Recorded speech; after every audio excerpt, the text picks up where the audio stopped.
السلام عليكم ورحمة الله وبركاته. بسم الله الرحمن الرحيم. الحمد لله والصلاة والسلام على رسول الله وعلى آله وصحبه أجمعين. أما بعد. عن نافع أنه سمع عبد الله بن عمر وهو على الصفا يدعو. نافع അദ്ദേഹം താബിഈങ്ങളിൽപ്പെട്ട പ്രസിദ്ധനായ പണ്ഡിതനാണ്. അബ്ദുല്ലാഹ് ഇബ്നു ഉമർ അദ്ദേഹത്തിൻ്റെ ശിഷ്യന്മാരിൽ ഏറ്റവും പ്രബലനായ ശിഷ്യനാണ്. അദ്ദേഹം പറയുന്നു, ഒരിക്കൽ അബ്ദുല്ലാഹ് ഇബ്നു ഉമർ, നബി സല്ലല്ലാഹു അലൈഹി വസല്ലമയുടെ സഹാബിയാണ് അദ്ദേഹം, ഉമർ ഇബ്നുൽ ഖത്താബിൻ്റെ മകനാണ്. അദ്ദേഹം ഒരിക്കൽ സഫാ കുന്നിന് മുകളിൽ നിന്നുകൊണ്ട് ദുആ ചെയ്യുന്നത് ഞാൻ കേട്ടു. അദ്ദേഹത്തിൻ്റെ പ്രാർത്ഥന ഇപ്രകാരമായിരുന്നു: അല്ലാഹുമ്മ ഇന്നക ഖുൽത ഉദ്ഊനി അസ്തജിബ് ലക്കും. അല്ലാഹുവേ, നീ വിശുദ്ധ ഖുർആനിൽ പറഞ്ഞിരിക്കുന്നു, ഉദ്ഊനി അസ്തജിബ് ലക്കും, നിങ്ങൾ എന്നോട് ദുആ ചെയ്യുക, ഞാൻ നിങ്ങൾക്ക് ഉത്തരം നൽകാം. വ ഇന്നക ലാ തുഖ്ലിഫുൽ മിആദ്. അല്ലാഹുവേ, നീ ഒരിക്കലും വാഗ്ദാനം ലംഘിക്കുന്നവനല്ല. പ്രാർത്ഥിച്ചാൽ ഉത്തരം നൽകുമെന്ന് നീ പറഞ്ഞിട്ടുണ്ടല്ലോ, അതുകൊണ്ട് നീ ഒരിക്കലും വാഗ്ദാനം ലംഘിക്കുകയില്ല എന്നെനിക്കറിയാം. നോക്കൂ, ദുആഇൻ്റെ മര്യാദകളിൽപ്പെട്ടതാണിത്. അല്ലാഹു സുബ്ഹാനഹു വ തആല അവനെക്കുറിച്ച് പറഞ്ഞുകൊണ്ട്, അള്ളാഹു നൽകിയ വാഗ്ദാനം അത് എടുത്തു പറഞ്ഞുകൊണ്ട്, അള്ളാഹുവിലുള്ള പ്രതീക്ഷ അറിയിച്ചുകൊണ്ട്, നിനക്ക് അള്ളാഹുവിനോട് നീ ചോദിക്കുന്ന കാര്യം എത്രമാത്രം ആവശ്യമുള്ളതാണ് എന്നത് ബോധ്യപ്പെടുത്തിക്കൊണ്ട് ദുആ ചെയ്യുക. ഇബ്നു ഉമർ അദ്ദേഹം പറയാൻ, അള്ളാഹു നീ പറഞ്ഞിട്ടുണ്ട് പ്രാർത്ഥിച്ചാൽ ഉത്തരം നൽകാമെന്ന്, നീ ഒരിക്കലും വാഗ്ദാനം ലംഘിക്കുകയില്ല, അതുകൊണ്ട് എനിക്ക് നിന്നോട് ചോദിക്കാനുള്ള കാര്യം ഇതാണ്: ഇന്നി അസ്അലുക കമാ ഹദൈതനി ലിൽ ഇസ്ലാം അല്ലാ തൻസിഅഹു മിന്നി. നീ എന്നെ ഇസ്ലാമിലേക്ക് നയിച്ചതുപോലെ, നീ എനിക്ക് ഇസ്ലാമിലേക്ക് ഹിദായത്ത് നൽകിയതുപോലെ, അള്ളാഹുവെ, ഈ ഹിദായത്ത് നീ ഒരിക്കലും എന്നിൽ നിന്ന് ഊരിയെടുക്കരുത് എന്ന് ഞാൻ നിന്നോട് ചോദിക്കുകയാണ്. നീയാണ് എനിക്ക് ഇസ്ലാമിലേക്ക് വഴി കാണിച്ചത്, അതുകൊണ്ട് റബ്ബേ, നീ ഒരിക്കലും ഈ മാർഗത്തിൽ നിന്ന് എന്നെ വഴിതെറ്റിക്കാൻ പാടില്ല എന്ന് അള്ളാഹുവെ ഞാൻ നിന്നോട് ചോദിക്കുകയാണ് എന്ന് ഇബ്നു ഉമർ അദ്ദേഹം പറയാം. ഹത്താ തതവഫാനി വ അന മുസ്ലിം. എന്നെ മരിപ്പിക്കുമ്പോൾ മുസ്ലിമായി കൊണ്ടല്ലാതെ എന്നെ മരിപ്പിക്കരുത്. അബ്ദുല്ലാഹ് ഇബ്നു ഉമർ റളിയല്ലാഹു അൻഹുമ അദ്ദേഹം നടത്തിയ പ്രാർത്ഥനയാണിത്. സഹോദരങ്ങളെ, നമ്മുടെ ദുആകളിൽ വലിയ ഒരു പങ്ക്, വലിയ ഒരു വിഹിതം നേടിയെടുക്കേണ്ട വിഷയമാണിത്. മുസ്ലിമായി മരിക്കാൻ കഴിയുക. സഹോദരങ്ങളെ, ഈ ജീവിതം അതുകൊണ്ട് നമുക്ക് പ്രയോജനമുണ്ടാകണമോ എങ്കിൽ അതിനുവേണ്ട ഒന്നാമത്തെ നിബന്ധന മുസ്ലിമായി മരിക്കുക എന്നതാണ്. മുസ്ലിമായി മരിച്ചിട്ടില്ലെങ്കിൽ എന്തെല്ലാം ചെയ്തിട്ടും കാര്യമില്ല, അള്ളാഹുവിൻ്റെ അടുക്കൽ അത് ഉപകാരം ചെയ്യില്ല. അള്ളാഹു അവതരിപ്പിച്ച ദീൻ അത് സ്വീകരിക്കാതെ അവൻ്റെ അരികിൽ നീ എന്തു പ്രതിഫലമാണ് ആഗ്രഹിക്കുന്നത്? ചില ആളുകൾ പറയും, ഞാൻ ഇത്ര നന്മ ചെയ്തിട്ടുണ്ട്, മുസ്ലിമായിട്ടില്ല, എന്നതുകൊണ്ട് എങ്ങനെയാണ് എനിക്ക് പരലോകത്ത് നഷ്ടമുണ്ടാവുക? നീ എന്താണ് ഈ പറയുന്നത്? നീ ഈ നന്മകളൊക്കെ ആർക്കു വേണ്ടിയാണ് ചെയ്തിട്ടുള്ളത്? അള്ളാഹുവിന് വേണ്ടിയാണ് നീ ചെയ്തത് എങ്കിൽ അവൻ അവതരിപ്പിച്ച ദീൻ നീ സ്വീകരിക്കണമായിരുന്നു. അള്ളാഹു നൽകാനിരിക്കുന്ന സ്വർഗമാണ് നീ ഉദ്ദേശിക്കുന്നത് എങ്കിൽ അവൻ പറഞ്ഞത് നീ അനുസരിക്കണമായിരുന്നു. അള്ളാഹു നിന്നെ താക്കീത് ചെയ്ത നരകത്തിൽ നിന്നാണ് നിനക്ക് രക്ഷപ്പെടേണ്ടിയിരുന്നത് എങ്കിൽ അവൻ പറഞ്ഞത് നീ പ്രാവർത്തികമാക്കണമായിരുന്നു. ഞാനതൊന്നും പ്രാവർത്തികമാക്കില്ല, എന്നിട്ട് എനിക്ക് സ്വർഗം വേണമെന്ന് ഒരാൾ പറയുന്നു എങ്കിൽ അവനേക്കാൾ വലിയ വിവരദോഷി മറ്റാരാണുള്ളത്? അള്ളാഹു സുബ്ഹാനഹു വ തആല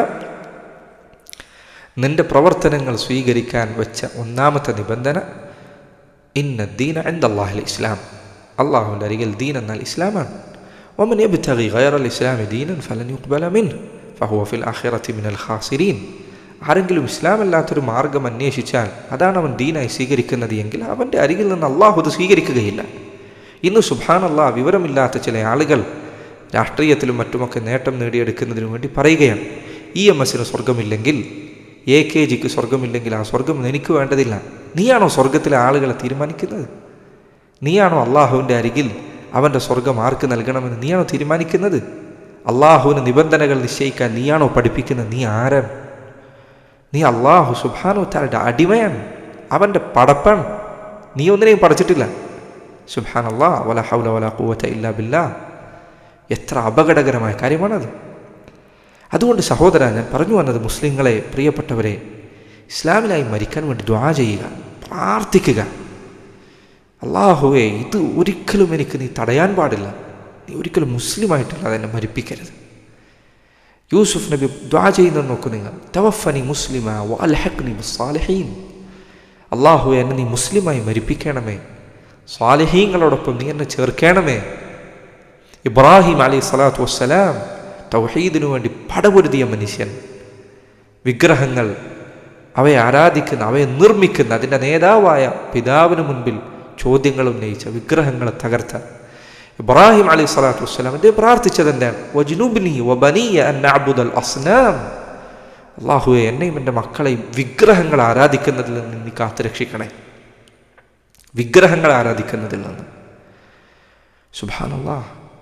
അതുകൊണ്ടാണ് ചില ആളുകൾ ഈ ആയത്തിൻ്റെ തഫ്സീറിൽ പറഞ്ഞു, ഫമൻ യഅ്മനുൽ ബലാഅ ബഅദ ഇബ്രാഹിം.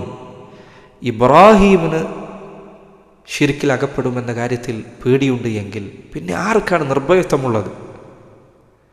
അതുകൊണ്ട് സഹോദര, അല്ലാഹു സുബ്ഹാനഹു വ തആലയോട് ദുആ ചെയ്യുക. കാന അക്സറു ദുആഇൻ നബി സല്ലല്ലാഹു അലൈഹി വസല്ലം. അല്ലാഹുവിൻ്റെ റസൂൽ സല്ലല്ലാഹു അലൈഹി വസല്ലമയുടെ ഏറ്റവും അധികമുള്ള പ്രാർത്ഥന എന്തായിരുന്നു?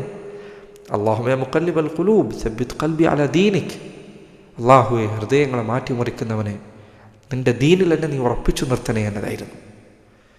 അതുകൊണ്ടാണ് സലഫുകളിൽപ്പെട്ട ഇബ്രാഹിം നഖായി റഹിമഹുല്ലാഹ് അദ്ദേഹം പറഞ്ഞു, ലാ യഅ്മനുൽ ഫിത്നത വൽ ഇസ്തിദ്റാജ ഇല്ലാ മഫ്തൂൻ. ലാ യഅ്മനുൽ ഫിത്ന, എന്നെ ഫിത്ന ബാധിക്കില്ല എന്ന നിർഭയത്വമുള്ളത്. വൽ ഇസ്തിദ്റാജ്, ഇസ്തിദ്റാജ് എന്ന് പറഞ്ഞാൽ അള്ളാഹു നിനക്ക് അനുഗ്രഹങ്ങൾ നൽകിക്കൊണ്ടിരിക്കുക.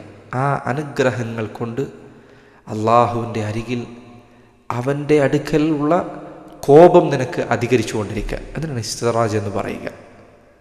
ഒരു നിലക്ക് അള്ളാഹു സുബ്ഹാനഹു വ തആല നിനക്കെതിരെ തന്ത്രം മെനയുക. നീ വിചാരിക്കുന്നു, എനിക്ക് എല്ലാ നിഅമത്തുകളും ലഭിക്കുന്നു, എന്താ ഞാൻ ആഗ്രഹിക്കുന്നതൊക്കെ ലഭിക്കുന്നു, എനിക്കൊരു പ്രയാസവുമില്ല, എനിക്കെല്ലാം സുഖമാണ്, അള്ളാഹുവിന് എന്നെ ഇഷ്ടമാണ്, അതുകൊണ്ട് പരലോകത്ത് പോയാലും ഞാൻ യാതൊരു ബുദ്ധിമുട്ടും അനുഭവിക്കുകയില്ല എന്ന് നീ വിചാരിക്കുക. പക്ഷെ അള്ളാഹു സുബ്ഹാനഹു വ തആല ദുനിയാവിൽ തന്നെ നിനക്ക് എല്ലാം നൽകി തീർക്കുകയും നിനക്കുള്ള പ്രതിഫലമെല്ലാം ഇവിടെ നിന്ന് നൽകുകയും പരലോകത്ത് നീ യാതൊന്നുമില്ലാത്തവനായി വന്നെത്തുകയും ചെയ്യുന്നതിനു വേണ്ടിയുള്ള ഇസ്തിദ്റാജാണോ ഇത് എന്ന കാര്യം. ഇസ്തിദ്റാജ് എന്ന് പറഞ്ഞാൽ ക്രമേണയായി പതുക്കെ നിന്നെ ഇങ്ങനെ പിടിക്കുക. അവസാനം രക്ഷപ്പെടാനൊരു പഴുതുമില്ലാതെയാകുമ്പോൾ നിനക്കുമേലുള്ള കൊളുത്തു വീഴുക. അതാണ് ഇസ്തിദ്റാജ് എന്ന് പറയുക. അള്ളാഹു സുബ്ഹാനഹു വ തആല അവൻ്റെ തന്ത്രത്തിൽ അള്ളാഹു നീ തിന്മകൾ ചെയ്തത് കാരണത്താൽ, ഹറാമുകൾ പ്രവർത്തിച്ചത് കാരണത്താൽ അങ്ങനെ നീ മുന്നോട്ട് പോയാൽ അതിൽ ഞാൻ വീണുപോകുമോ എന്നത് അങ്ങനെ ഒരു പേടിയില്ലാതിരിക്കുക ആർക്കാണ്? ഇല്ല മഫ്തൂൻ. എല്ലാ നിലക്കുമുള്ള ഫിത്ന ബാധിച്ചവനല്ലാതെ ഈ നിർഭയത്വമുണ്ടാവുകയില്ല. ഞാനൊരിക്കലും എനിക്കൊന്നും സ്വർഗമില്ലെങ്കിൽ പിന്നെ ആർക്കാൻ എന്നു ചിന്തിക്കുന്നവൻ, ഞാനൊന്നും രക്ഷപ്പെട്ടിട്ടില്ലെങ്കിൽ പിന്നെ ആരാണ്? സുബ്ഹാനല്ലാഹ്. അങ്ങനെ ചിന്തിക്കുന്ന, അങ്ങനെ മനസ്സുകൊണ്ട് ആലോചിക്കുന്ന എത്രയോ പേരുണ്ട്. ഞാൻ മുസ്ലിമായി മരിക്കുക എന്നത് വളരെ ഒരു അള്ളാഹു അവനോട് ചെയ്യേണ്ട ഒരു ഔദാര്യം പോലെയാണ് അവൻ കാണുന്നത്. സുബ്ഹാനല്ലാഹ്. യമുന്നൂന അലൈക അൻ അസ്ലമു ഖുൽ ലാ തമുന്നു അലയ്യ ഇസ്ലാമക്കും ബലില്ലാഹു യമുന്നു അലൈക്കും അൻ ഹദാക്കും ലിൽ ഈമാൻ. അവർ മുസ്ലിമായി എന്നത് വലിയ ഔദാര്യം പോലെ പറയുക നബിയെ, നിങ്ങൾ എന്നോട് ഔദാര്യം പറയേണ്ടതില്ല, അള്ളാഹുവാണ് നിങ്ങൾക്ക് ഔദാര്യം ചെയ്തിരിക്കുന്നത്, നിങ്ങൾക്ക് ഈമാൻ നൽകി എന്നതിലൂടെ. അതുകൊണ്ട് സഹോദര, യാഥാർത്ഥ്യം തിരിച്ചറിയുക. ഈമാനിൻ്റെ വില എന്താണെന്ന് മനസ്സിലാക്കുക, ഇസ്ലാമിൻ്റെ വില എന്താണെന്ന് മനസ്സിലാക്കുക. അതിൻ്റെ വില തിരിച്ചറിഞ്ഞ ഒരാൾ അത് കാത്തു സൂക്ഷിക്കാൻ വേണ്ടതെല്ലാം ചെയ്യുന്നതാണ്. പ്രത്യേകം ശ്രദ്ധിക്കണം. ഇസ്ലാമിൻ്റെ വില തിരിച്ചറിഞ്ഞ ഒരാൾ അത് നഷ്ടപ്പെടാനുള്ള വടികൾക്ക് മുൻപിൽ പോയി നിൽക്കരുത്. നിരീശ്വരവാദികൾ, സംശയമുണ്ടാക്കുന്നവർ, ഇവരുടെ വർത്തമാനങ്ങൾ കേൾക്കരുത്. ആർക്ക് എത്ര തവണയായി പറയുന്ന, പലരോടും പലതവണ പറഞ്ഞാലും ആളുകൾക്ക് മനസ്സിലാവാത്തൊരു കാര്യമാണിത്. വടികേടിലേക്ക് നയിക്കുന്നവരുടെ സംസാരങ്ങൾ കേൾക്കരുത്. നീ ഏതെങ്കിലും ഒരു നിരീശ്വരവാദിയുടെ എന്തെങ്കിലും ഒരു സംസാരം കേട്ടു, ആ സംസാരം നിൻ്റെ മനസ്സിൽ ഒരു ചെറിയ സംശയമുണ്ടാക്കിയെന്ന് വിചാരിക്കുക. അള്ളാഹു ഉണ്ടോ? ഈ പറയുന്നതിൽ എന്തെങ്കിലും ഒരു യാഥാർത്ഥ്യമുണ്ടോ? ഇത് ഒരു പണ്ഡിതനോട് ചോദിച്ച് ഉറപ്പുവരുത്തണം എന്ന് ചിന്തിച്ചുകൊണ്ട് നീ ഇരിക്കുന്ന സന്ദർഭത്തിൽ മരണം നിന്നെ പിടികൂടിയെന്ന് വിചാരിക്കുക. എന്തായിരിക്കും നിൻ്റെ അവസ്ഥ? അള്ളാഹുണ്ടോ എന്ന സംശയത്തിലാണ് മരിച്ചവൻ കാഫിറാണ്, മുർത്തദ്ദാണ്. ഇസ്ലാമിൽ നിന്ന് പുറത്തു പോകുന്ന കാരണങ്ങളിൽ ഒന്ന് സംശയമാണ്. അതുകൊണ്ട് സഹോദര, അവനവൻ്റെ ദീൻ അപകടത്തിൽപ്പെടുത്താതിരിക്കുക. ദീനിൻ്റെ കാര്യം എപ്പോഴും ശ്രദ്ധിക്കുക. മുസ്ലിമായി മരിക്കുക എന്നതിനേക്കാൾ വലിയ നിഅമത്ത് സഹോദരങ്ങളെ എത്ര ആലോചിച്ചിട്ടും മനസ്സിലാകുന്നില്ല. മുസ്ലിമായി മരിക്കാൻ കഴിയുക, പ്രത്യേകിച്ചും ഈ കാലഘട്ടത്തിൽ ഫിത്നകൾ നിറഞ്ഞു നിൽക്കുന്ന ഒരു കാലം. അള്ളാഹുവിൻ്റെ റസൂൽ സ്വല്ലല്ലാഹു അലൈഹി വസല്ലം പറഞ്ഞില്ലേ, യുസ്ബിഹു റജുൽ മുഅ്മിനൻ വയംസി കാഫിറൻ വയംസി മുഅ്മിനൻ വയസ്ബിഹു കാഫിറ. ഒരു മനുഷ്യന് രാവിലെ നേരം പുലരുമ്പോൾ മുഅ്മിനാണ്, വൈകുന്നേരമായാലും അവൻ കാഫിറായിട്ടുണ്ട്. വൈകുന്നേരം മുഅ്മിനാണ്, രാവിലെയാകുമ്പോൾ കാഫിറായിട്ടുണ്ട്. ഈ അവസ്ഥയിൽ ജനങ്ങളെ നമ്മൾ കാണുന്നൊരു കാലമാണിത്. ഇത്തരമൊരു കാലഘട്ടത്തിൽ സഹോദരങ്ങളെ, ദീൻ കൊണ്ട് തമാശ കളിക്കാതിരിക്കുക, ദീനിൻ്റെ കാര്യം ഗൗരവത്തിലെടുക്കുക. അള്ളാഹുവിൻ്റെ അരികിൽ മുസ്ലിമായിട്ടല്ലാതെ എത്തിപ്പെടുന്ന ഒരു അവസ്ഥ ഉണ്ടാകാതിരിക്കാൻ പരമാവധി ശ്രദ്ധിക്കുക, പരമാവധി ദുആ ചെയ്യുക. ഇന്ന് ആലോചിച്ചു നോക്കുക, മുസ്ലിമായിട്ടല്ലാതെ മരിച്ചാൽ നിനക്ക് സ്വർഗം ഒരിക്കലും കാണാൻ കഴിയില്ല, നരകത്തിൽ നിന്ന് നീ ഒരിക്കലും രക്ഷപ്പെടുകയില്ല. അല്ലാഹു സുബ്ഹാനഹു വ തആല കാത്തുരക്ഷിക്കുമാറാകട്ടെ. അല്ലാഹുമ്മ യാ മുഖല്ലിബൽ ഖുലൂബ് സബ്ബിത് ഖൽബി അലാ ദീനിക്.